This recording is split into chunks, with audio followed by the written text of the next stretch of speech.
Did you know that Google personalizes many searches by city and Also Asked is the only tool to access live People Also Asked data at city level? Try for free at alsoasked.com. Tired of SEO guesswork? Quadra's AI agent goes deeper to uncover high-impact optimizations and completes hours of SEO in minutes. Get started now. I was going to say that SEO with Fat Joe is as peaceful as this, but then the birds are all having fights.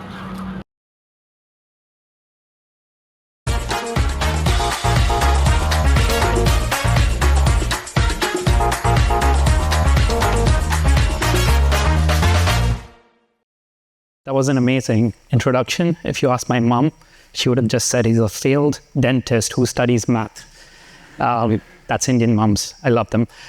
Anyways, I'll kick off the session. Maybe first, before we get into the details of Performance Max and all the challenges and victories you've had, I want to start by thanking and congratulating everyone in this room because you've been part of something really big. How many of you work with search? Okay, I'm in the right place. If you're working with search, you've helped build the greatest platform ever built to capture user intent. Users come to Google search when they're looking for something, when they really need something, when they want to buy something, even when they're thinking about a topic. It's the greatest platform that allows you to understand user intent. There are a few stats I want to start with, so it'll make it more real why Performance Max as a product has come along. As a matter of fact, I'm actually a statistician. As mentioned, I've always been in analytics. The last 3 years, I've started working on Performance Max, and I see the value and the direction where this product is going and why it's important. On search itself, on a daily basis, we see up to 2 billion users searching. It's a lot of humans. Annually, that's 5 trillion searches globally. Counter to popular opinion, not everyone searching on google.com is an adult of a higher age group. We are actually seeing higher growth rates from Gen Z audiences. For example, the age group 18 to 24 are seeing the highest number of search queries compared to any other age group. So it's growing fastest. But search is also evolving. Google Lens. Has anyone used Google Lens here? Maybe just a quick, yeah. This is becoming a very popular method for people to search. For example, we see up to 20 billion visual searches every month. My last purchase, I actually took a picture of what I wanted, searched online, and found it exactly where I wanted. So it is becoming a better medium to buy products and search things. We're also seeing a higher engagement from younger users. So the Gen Z audiences are using lens searches more than anyone else. And the most important element is the intention behind some of these searches. A quarter of these visual searches have a commercial intent. Anyone working with retailers, sellers, product sales here? A quarter of these visual searches are leading into purchases. There's also another development. Very recently, we've started seeing a big trend in usage of YouTube. For example, YouTube has passed all other video streaming platforms. On an average, we see up to 1 billion hours of YouTube consumption on TV screens itself. So your users, your prospects are not just searching, they're also going on YouTube. Just to add to the point that was earlier made, Google search is not the only place where your users are. They're going in other places as well. But when you think about shopping and shopping intent, Google search and YouTube together are indispensable when it comes to your marketing campaigns. For example, we see up to 1 billion times a day users searching or YouTubing before buying a product. So that's a high shopping intent. When we put Google search and YouTube together, we see more than twice the amount of reach than any other social platform online. So people you're reaching are pretty wide. And then a lot of that is from Gen Z audiences. Up to 80% of Gen Z audiences are using google.com and YouTube to search and then buy products. The reason I mention this is to make a point that search is important, and it's the most awesome product we've come up with, and we love to make it even better. But things are evolving even for Google. And that's where we want to bring the best of our Google AI in all our products. Search is always going to be there, and we'll bring better features, better controls. But as we build that out as practitioners in digital marketing, there are other products that you can utilize as well to complement your search campaigns. For example, the launches that we've made around Demand Gen campaign leans heavy on the algorithm and learning we have on the YouTube platform, allowing you to reach people who are not yet searching for your products. So becoming more visual. With Performance Max, our vision is to bring all of our best AI in one platform so you can cover all our inventory types. So you don't get into a universe where you have to run 8 different types of campaign types just to reach all of Google's inventory, package everything in one unit. And the idea is that it complements what you do with search. The way, if I have to explain this, it's a little bit like an agent. You give the campaign type, the objectives you want to drive, your data, your audiences, your assets, your creatives, and it will try and use all of that signals across all Google inventory to find you the right conversions. So your inputs are super critical. I heard this many times today, that it's important to have the right measurement in place and having the right goals. If you have the wrong inputs, the campaign will not deliver what you want. A little bit like the movie, Jerry Maguire. Has anyone seen that? Yeah. If you want more money for your contracts, you need to tell your agent this is what you want, and he will negotiate for you. So just like he did, the campaign is designed to achieve an objective, whether it's to drive more sales, more qualified leads, more volume, etc. At Google, we are obsessed by running studies. So we run these studies over and over again. Every time we launch a product, we try to see, is it doing better than what else we have to offer? And we ran a study looking at all our advertisers that are using Performance Max, which is roughly 70% plus of our advertisers at this point in time. And we noticed advertisers who were running PMax were seeing up to 27% better results compared to not running it or not having it in their portfolio of mix. It does not mean take your search campaigns and put them into PMax. No, it just means add it on top so you can cover more ground. We have evolved Performance Max too, but I want to give a little soundbite on why PMax has become even more important. And the idea of agile growth or chasing agile growth is what is at the heart of this campaign type. Anyone here using portfolio bidding? Does that sound okay? Anyone using shared budgets? A lot of you are, okay. When you're using these settings, portfolio bidding or shared budgets, your objective is to not handcuff a campaign to a single budget that you assign for that campaign for that day. So for example, let's say you're running 6 different campaigns and they have a set budget. If a campaign A is doing amazing, it's outperforming its target, it will at some point in time get capped and it won't spend more because you've put a cap on it. Whereas another campaign, which is underperforming, has a lot of money assigned to it, but it just won't spend because it's not hitting the target. So at any point in time, when you look at accounts and you see thousands of campaigns in the account, you realize some campaigns are underperforming, some are over, but some are completely capped because of budgets. PMax attacks this problem at its heart. So you have one budget, one setting, and the algorithm decides where to spend so it can eventually figure out and drive the overall performance that you need across individual campaign types. Now, I'll start with one sentiment that I heard a lot, and I've heard it today as well, is I ran PMax and it cannibalized my campaigns, my search campaigns. Raise your hand if you feel this has happened. Some of you, okay. Let's talk later. If you have more discussion points, I would love to go deeper.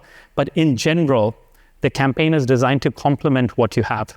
So for example, if you're running PMax campaign in the same account as your search campaigns, it will never compete, but it will try and cover the gap if your search campaigns are not serving. The campaign with the best ad ranks generally will, and if your keywords match exactly, your search campaigns will win. I'll give you a quick illustration of what that means. If you're in an account with search and PMax, and both of them are after the same query, if your keyword matches exactly with your search campaign, unless that search campaign is budget capped or audience capped, or you have some limitation which holds it back from serving to a user, it will take precedence and it will get you the auction. But times when your search campaigns fail and you might lose that auction space, that's where PMax will come in. Some fluctuations is normal because it's an auction and there are multiple touch points.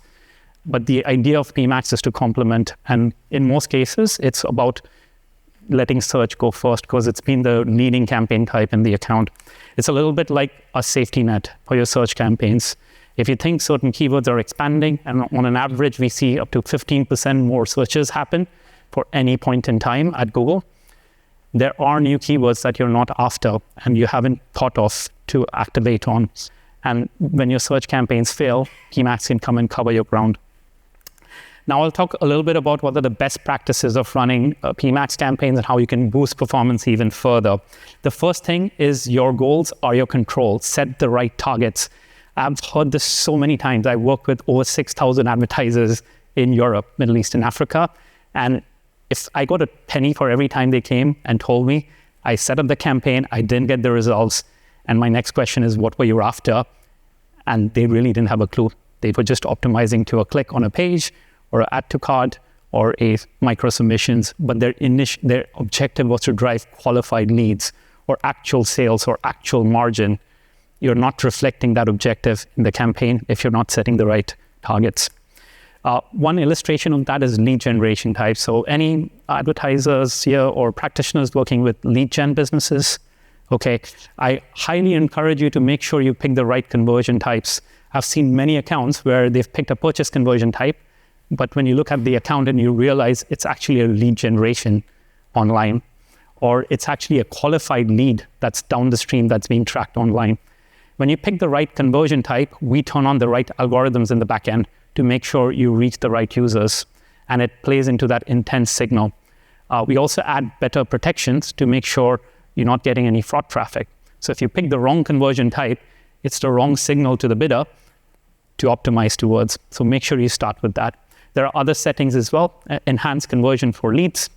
Has anyone heard that? If you've talked with your Google rep, they will go on and on about it. But that technology really helps because it allows us to understand who are the conversions that really matter for your business. And we try to optimize towards getting you more of that. It's really an engine that drives an objective.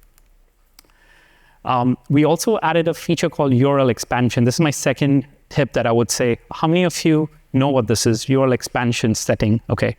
So this feature was invented to give you the best of keyword-less technology within PMax. So you don't get into a place where you have to manually manage keyword by keyword. You can do that with your search campaigns, and you should do that with your search campaigns. The idea was, can you go keyword-less? Knowing at any point in time, 15% of searches are unknown the day before. We're getting new searches, new query types, etc. This technology allows us to scan your entire page, understand the context of the user, build relevant responsive ads, dynamic serving, and also land the user on the right landing pages. So it's a very important setting to keep in mind. Advertisers that were using this feature saw better results. On an average, advertisers that turned this feature on, had the right conversion setting in place, saw up to 9% better conversions downstream. So if something's holding you back on using this feature, find me later. I would love to chat on how we can make this work. There are better settings we are building on top of this. Also, there are a lot of existing settings out there to control this feature when it goes live. I've heard examples where people come back and say, well, I'm running this campaign, but I'm getting a lot of traffic on my careers page. I want to sell stuff, not get jobs. You can use URL expansion on with an exclusion of certain URLs as well. There's a setting and a rule set for that. So come to me, let's chat about that. The second bit of feedback we got was we need better tuning mechanism for campaigns. So I can understand what's working, but I have certain things that I want the algorithm to go towards, which is not obvious for the machine to learn. Because the machine learns from your data inputs, your feeds if you're a retailer, and your pages if you're a landing page-based lead gen advertiser. So we added something called the search themes setting. How many of you know what that is? Search themes. Okay. If you've used search themes, in a nutshell, it allows you to add up to 25 different topics at an asset group level. That is not obvious for the algorithm to know, when it's optimizing. So don't add stuff that's already on your landing pages. Don't add stuff that's already in your product feeds. The engine already knows that. But maybe names of your competitors, if you want to go even heavier in those auctions, that could be a nice signal to add. Or the top trending topic, or the top trending influencer for your product area. Things that are not on the pages, things that the algorithm can't read, is something you can activate better with search themes. Your creatives are the king. I'll probably mention the ABCD framework, which is very important because a big part of PMax is YouTube and display. Make your ads grab attention for your users. Make sure your fonts are bigger on your ads. Make sure your brand is very visible. Your product needs to be on the ad. I've seen many ads without a product being present. It's kind of silly, right? Make sure you have a connection with the user. Tell them what's really good about your product, and end with a direction, end with a call to action so they know where to go to. I'll leave this up. There's a couple of best practices around what you need to do in your asset groups so it drives better results. If you follow this practice, you'll see up to 12 to 15% better conversions. On an average, advertisers who add just one video in their account see up to 12% better results. So a big call out for you would be to make sure you have videos in your PMax campaigns because they're not just search. We've also added something called ad strength reporting in your campaigns. Have anyone seen ad strengths? Okay, monitor them. If you get your ad strengths to excellent and good, you can drive up to 6% better results for the same investment you have. So your idea should be to just keep pushing and getting better assets. We're building better testing features so you can do A/B testing in PMax as well. That's planned for this year. I'll end with a few best practices for lead gen business because I think there are a couple of you that are working on lead gen. The first thing I would maybe call out is if you're having issues with bad quality leads, you want to make sure your website is protected to weed out those bad leads. So try and install things like a reCAPTCHA or a double opt-in. Ask that question on the form so you know who's a real person, who's not. I've seen a lot of massive advertisers forgetting to do this and then getting a lot of fraud reads downstream. And if you're triggering a conversion for a form submit, the algorithm doesn't know that it's a fraud lead. It'll just optimize towards it. We have mechanisms to protect you against clicks, but we don't know if a conversion downstream is not qualified. It could be a real person. It just was badly placed. I'll give one very clear example of what I've seen once. So let's say an advertiser here in the B2B space was located outside Paris. I was getting a lot of leads from outside Paris. They were not a B2B lead, and a lot of them were bot traffic. Here's 4 people who came to the site, submitted the form, and all of them triggered a form submit. If you're optimizing to form submit, your campaign will drive wrong results. What they did was they started asking questions specifically on the form that triggered the intel around a person being qualified or not. And they only hit form submit when they were qualified. So they were actually a person who had the right intention, were from Paris. The others, they collected the data. The form had a submission page, but it didn't trigger a conversion for Google Ads. And if you're optimizing to this guy, the campaign will do its job even better. If you're optimizing to last 4, the campaign doesn't know what's important. So it's super critical for campaigns like PMax or anything automated to have that value set. As a practitioner, this is where you can come in really handy. Advertisers sometimes don't have the time to invest in setting up these pages right. I'll give a quick final touch on some best practices that are very critical if you're setting up campaigns for businesses that are not wide in their reach and conversion. For example, make sure you have location targeting in place in your campaigns. If you're advertising for a business in Manchester for a certain location, make sure you exclude everything else so the campaign over-indexes on that user base. All of your brand safety and brand suitability settings in your account automatically apply to your PMax campaign, so you don't need to do anything special. What I've noticed many times is advertisers setting up a campaign in another account where they don't benefit from these settings at the macro level. So make sure you have that in place. All of the placement exclusions work as well. One tip I would say is if you're seeing a lot of spikes in performance and traffic, look into your placement and see where these spikes are correlating to. You can use standard placement exclusions to exclude anything you don't like, and the campaign will learn that that's not the right place for them to be. And then finally, we have new control sets like customer value rules or new customer acquisition types. Have anyone used this campaign types, new customer acquisition types? It's brand new. If you have questions, I can catch you later because I have very limited time, so I'll end here. But these are the new campaign type settings that can help you go after certain kind of customers more aggressively. For example, new customers or existing customers or retaining existing customers or upselling existing customers. The final area is insights. How many of you have seen the insights section in Google Ads? A lot of you. Okay, continue to monitor that. That's where we will keep popping in more and more data along with your campaign reporting as well. This is a place where you'll get good insights of what's working and what's not. And one insight I would mention out is performance shift insights. That's where we are investing heavily to give you insights on trends in your performance that correlate to actions that you might have taken. For example, if all of a sudden in 3 days your campaign starts tanking, the performance shift insight will become or should be as intelligent as it can to understand what could be the driver of that shift. It could be an auction change, it could be a loss of products, it could be a landing page that went down. Our aim is to make that more and more intelligent so you don't have to do the mapping and analysis of tons and tons of data. Rather, the anomaly detection algorithm that sits behind Shift Insights will catch that and give you those insights better. But there are a lot of other insights that can help you optimize as well.